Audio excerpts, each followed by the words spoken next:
पे हम देख सकते हैं कि किस तरह से वोटिंग का सिलसिला शुरू हो गया है। कुलदीप बिश्नोई ने वोट किया है और साथ ही उन्होंने यह भी कहा है कि अंतरात्मा के आधार पर उन्होंने वोट किया है। तो ये वोटिंग शुरू हो गई और वहां कुलदीप बिश्नोई, जिनको लेकर लगातार चर्चा की जा रही है और सभी वक्ता इस बात का जिक्र कर रहे हैं कि कुलदीप बिश्नोई कहां जाएंगे, तो कुलदीप बिश्नोई ने अपना वोट कर दिया है राज्यसभा चुनाव को लेकर और अंतरात्मा के सवाल पर वोट किया है। अंतरात्मा की बात मानकर उन्होंने वोट किया है। दूसरी तरफ आपको बता दें सृष्टि की जो कंटिन्यू, चाहे बलराज कुंडू की बात की जा रही हो या कुलदीप बिश्नोई की बात की जा रही हो, तो कुलदीप बिश्नोई ने वोट कर दिया है। और अब सवाल यह है कि आखिर 30 जो कांग्रेस के विधायक हैं, अगर मान लेते हैं कुलदीप बिश्नोई ने उनको वोट नहीं भी किया, अंतरात्मा पर वोट किया हो, चाहे जिसको भी किया, हम यह नहीं बता सकते कि उन्होंने वोट किसको किया है। ये पोलिंग एजेंट को पता है कि उन्होंने वोट कहां किया है। लेकिन अगर दो बलराज कुंडू और कुलदीप बिश्नोई भी निर्दलीय को वोट करें, फिर भी 30 विधायक कांग्रेस के पास है और अजय माकन को जीतने के लिए प्रथम वरीयता के आधार पर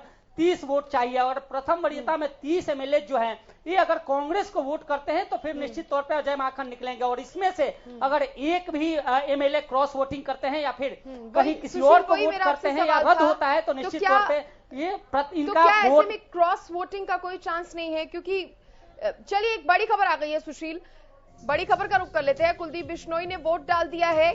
जिस वोट पर सस्पेंस बना हुआ था वो वोट डल चुका है। राज्यसभा चुनाव से जुड़ी खबर आपको बता दें, कुलदीप बिश्नोई जिनके वोट पर सस्पेंस बना हुआ था, उन्होंने अंतरात्मा की आवाज के आधार पर वोट डाल दिया है। अपनी अंतरात्मा को सुनकर कुलदीप बिश्नोई ने वोटिंग कर दी है। इस वक्त की बड़ी खबर आपको बता रहे हैं। तो सबसे ज्यादा चर्चा जिस वोट पर थी, बलराज कुंडू के साथ साथ कुलदीप बिश्नोई, ये दो ऐसे नाम थे जिनके वोट को लेकर चर्चाओं का बाजार गर्म था। और अब कुलदीप बिश्नोई ने वो सस्पेंस वाला जो वोट है, जो वोटिंग है, वो कर दी है। देखने वाली बात होगी, शाम तक ये साफ हो पाएगा कि आखिर ये वोट जो है, उनका कीमती वोट, वो किसको गया है।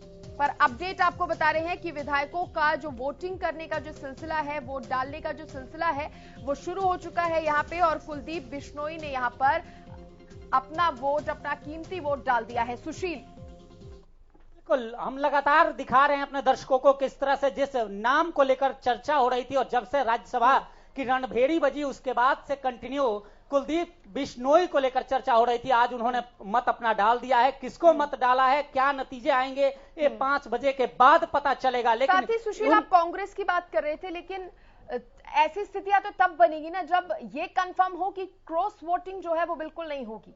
नहीं, बिल्कुल देखिए, अभी हम कयास लगा रहे हैं, अभी हमें भी नहीं पता और किसी को नहीं पता, केवल पोलिंग एजेंट को इस बात का पता है और जिसने वोट कास्ट किया है कुलदीप बिश्नोई, उनको पता है कि ये वोट किसको उन्होंने किया है। लेकिन जो हम कयास लगा रहे हैं उसके आधार पर अगर कुलदीप बिश्नोई भी निर्दलीय कैंडिडेट को मान लेते हैं कि वोट किए हों, फिर भी कांग्रेस के पास 30 एमएलए हैं और उन 30 एमएलए से कोई भी अगर एक क्रॉस वोट नहीं करता या फिर उनका वोट रद्द नहीं होता तो अजय माकन के लिए जीत का रास्ता साफ है। क्योंकि प्रथम वरीयता के आधार पर प्रथम वरीयता के आधार पर कांग्रेस को 30 वोट चाहिए और वो 30 विधायक कांग्रेस के पास है। और मुझे जो लगता है कि यही वजह है कि लगातार डिमांड करने के बाद भी कुलदीप बिश्नोई कंटिन्यू डिमांड कर रहे थे मिलने के लिए, उसके बाद भी राहुल गांधी ने उनसे मुलाकात नहीं की और उसके पीछे रीजन यही है कि कांग्रेस कहीं ना कहीं मानकर चल रही थी कि 31 वोट बीजेपी को जाने के बाद जो आंकड़े बचते हैं उसमें 30 वोट चाहिए जीत के लिए और वो 30 वोट का जादुई जो आंकड़ा है, नंबर जो गेम है,